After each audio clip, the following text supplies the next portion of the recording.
untuk rasa dia kan. Rasa dia, isi dia rasa lembut dengan juicy. Dia isi dia kan lagi padat daripada ketam biasa punya isi. Korang boleh nampak tak ni apa?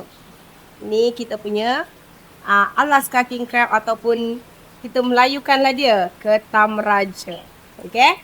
Yang ni saya punya Blue Alaska King Crab.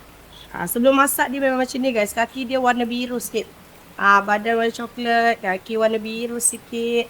Untuk rasa dia kan.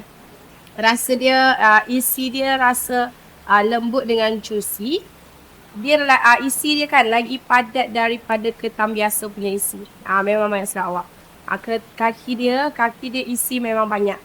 Okay, so untuk korang yang berminat nak cari kita punya Blue Alaska King Crab saya, pergi cari dekat mana kita punya WPK Seafood.